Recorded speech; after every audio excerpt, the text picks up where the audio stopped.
Hello ఇయర్స్ I'm Venkat, chief embryologist from Avira fertility Hyderabad. ఈరోజు మనం మాట్లాడుకుందాం ఐఓఐ గురించి.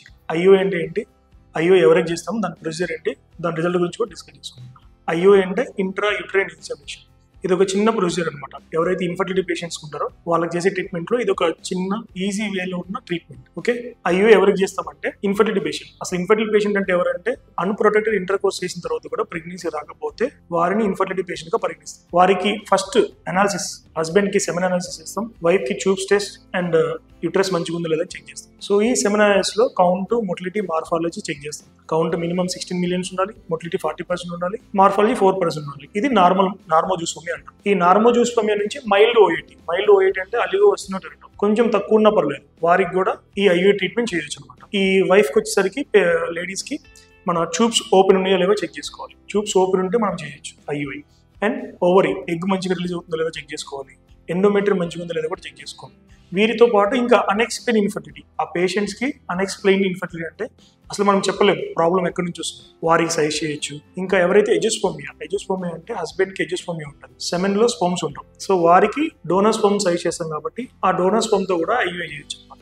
Next procedure. ఈ ప్రొసీజర్ ఎలా చేస్తారంటే పీరియడ్ వచ్చిన సెకండ్ డే నుంచి స్టార్ట్ అవుతుంది. సో ఎగ్ ని మానిటర్ చేస్తూ ఉంటారు, ఎగ్ సైజ్ పెరుగుతుందో లేదో చెక్ చేస్తారు. పెరగకపోతే చిన్న డ్రగ్స్ ఉంటాయి, హార్మోన్ ఇంజెక్షన్ ఉంటాయి, తక్కువ కెపాసిటీ ఉన్న వాటిని అవి ఇచ్చి ఎగ్ గ్రో అవుతుందో లేదా చెక్ చేస్తారు అనమాట. మానిటరింగ్ విత్ అల్ట్రాసౌండ్స్ స్కాన్ చేస్తుంటారు. సో ఎగ్ ఒక సడన్ స్టేజ్ వచ్చిన తర్వాత 16 to 18 mm వచ్చిన తర్వాత ట్రిగర్ ఇంజెక్షన్ ఉంటుంది. ట్రిగర్ ఇంజెక్షన్ అంటే హెచ్సిజీ ఇంజెక్షన్. ఈ ట్రిగర్ ఇంజెక్షన్ ఇవ్వడం వల్ల ఎగ్ అనేది రప్చర్ అవుతుంది, ఓవరీ నుంచి రప్చర్ అయి ట్యూబ్ లోకి ఎంటర్ అవుతుంది అనమాట. సో అదే టైంలో మనం ఐఓఐ పర్ఫామ్ చేస్తాం. ఐఓఐ అంటే మనం హస్బెండ్ దగ్గర సెమెన్ తీసుకొని దాన్ని ప్రాసెసింగ్ అంటే డబుల్ డెన్సిటీ మెథడ్ ఒకటి ఉంటుంది, స్విమ్ అప్ మెథడ్ ఒకటి ఉంటుంది. ఆ పేషెంట్ యొక్క సెమెన్ బట్టి మనం డిసైడ్ చేస్తాం డబుల్ డెన్సిటీయా స్విమ్ అప్ మెథడ్ అనేది. సో ఈ ప్రొసీజర్ లో హస్బెండ్ యొక్క సెమెన్ లో మంచి కణాలు మాత్రమే సపరేట్ చేస్తాం. మార్ఫాలజీ మంచిగా ఉండాలి, మొటిలిటీ మంచిగా ఉండాలి. సో వీటిని సపరేట్ చేస్తాం. ఏవైతే మార్ఫాలజీ మంచిగా లేనివి, ఇమ్మోటల్ స్పర్మ్స్, డెబ్రిస్ అవన్నీ సపరేట్ అయిపోతాయి.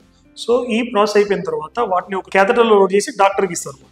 డాక్టర్ ఏం చేస్తారంటే ఇది యూట్రస్, ఇక్కడ ఇది సర్వీక్స్ అనమాట, ఇక్కడ నుంచి లోడ్ చేస్తారు అనమాట, ఇంజెక్ట్ చేస్తారు. సో అవి స్పర్మ్స్ ఇక్కడ దాకా ట్రావెల్ అయ్యి అదే టైంలో మన ఎగ్ కూడా రప్చర్ అయ్యి ట్యూబ్లోకి వచ్చేస్తుంది. సో మనం మానిటర్ చేస్తున్నాం, రప్చర్ అయిన తర్వాత మాత్రమే మనం ఐఓఐ పర్ఫామ్ చేస్తున్నాం కాబట్టి. సో ఎగ్ ఆల్రెడీ ఫాలోపిన్ ట్యూబ్లోకి వచ్చేసి ఉంటుంది అనమాట. ఈ స్పర్మ్స్ ట్రావెల్ అయ్యి ఇక్కడ వరకు వచ్చి ఈ ఎగ్తో కలిసి ఫర్టిలైజేషన్ అయ్యి ఎంబ్రియో ఫామ్ అవుతుంది. ఈ ఫామ్ అయిన ఎంబ్రియో ట్రావెల్ అవుతూ వచ్చి ఇక్కడ బ్లాస్ట్ ఫామ్ అయ్యి ఇక్కడ ఎండోమెట్రియం దగ్గర అతుక్కుంటుంది, ఇంప్లాంటేషన్ అంటారు దీన్ని. సో ఇదంతా ఈ ప్రాసెస్లో భాగమన్నమాట. సో మనం చేస్తుంది ఓన్లీ స్పర్మ్స్ ని ఇక్కడ ఇంజెక్ట్ చేస్తున్నాం. సో దాని మొటిలిటీ బాగుంటుంది కాబట్టి ఇక్కడ వరకు ట్రావెల్ అయ్యి ఫర్టిలైజ్ అయ్యి ఎంబ్రియో ఫామ్ అయ్యి ఇక్కడ ఇంప్లాంట్ అవుతుంది. సో ఇంప్లాంట్ అయిందా లేదనేది మనకి 2 weeks తర్వాత టెస్ట్ చేస్తే తెలుస్తుంది. ఈ ఐఓఐలో అడ్వాంటేజ్ ఏంటంటే ఈజీ టు పర్ఫామ్, పెయిన్ ఉండదు, కాస్ట్ ఎఫెక్టివ్, చాలా తక్కువ బడ్జెట్లో అయిపోతుంది. ఎవరైతే ఐవీఎఫ్ని మేము భరించలేము, ఐవీఎఫ్ కాస్ట్ ఎక్కువ ఉంటుంది కాబట్టి సో దీనికి సజెస్ట్ చేస్తాం అనమాట. ఐఓఐని తక్కువ బడ్జెట్లో అయిపోతుంది కాబట్టి. ఇంకెవరైతే ఎజోస్పర్మియా పేషెంట్ ఉంటారో వాళ్ళు టీజా మేము ఎఫర్ట్ చేయలేము, టీజా చేసి ఐవీఎఫ్ చేయాలంటే చాలా కాస్ట్ అవుతుంది, మేము డోనర్ ప్రోగ్రామ్ వెళ్తాం అనుకున్న వారికి ఐఓఐ సజెస్ట్ చేస్తాం. సో ఐఓఐ సక్సెస్ రేట్ ఎంత యాక్చువల్గా ఓవరాల్గా గ్లోబల్లీ 18% సక్సెస్ రేట్ ఐఓఐ.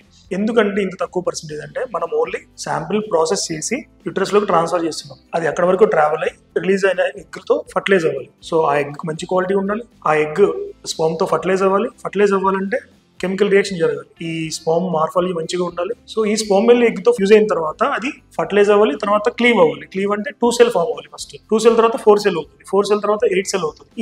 ఈ ప్రాసెస్ లో ఈ grade 1 ఎంబ్రియో అనేది ఫామ్ అవ్వకపోయినా, ఒకవేళ ఫామ్ అయిన ఎంబ్రియో బ్లాస్ట్ అవ్వకపోయినా, బ్లాస్టోసిస్ అనేది సెల్స్ ఎక్కువ ఉంటాయి అనమాట. Day 3 లో 8 cells ఉంటాయి, Day 4 లో మోర్లా స్టేజ్, Day 5 లో బ్లాస్టోసిస్ట్. ఈ బ్లాస్ట్ ఫామ్ అవ్వాలి, ఇంకా ఆ ఫామ్ అయిన బ్లాస్ట్ జోనా బ్రేక్ అయ్యి ఆ బ్లాస్ట్ అనేది ఇంప్లాంట్ అవ్వాలి దాంతోపాటు. సో ఇంత ప్రాసెస్ ఉంటుంది.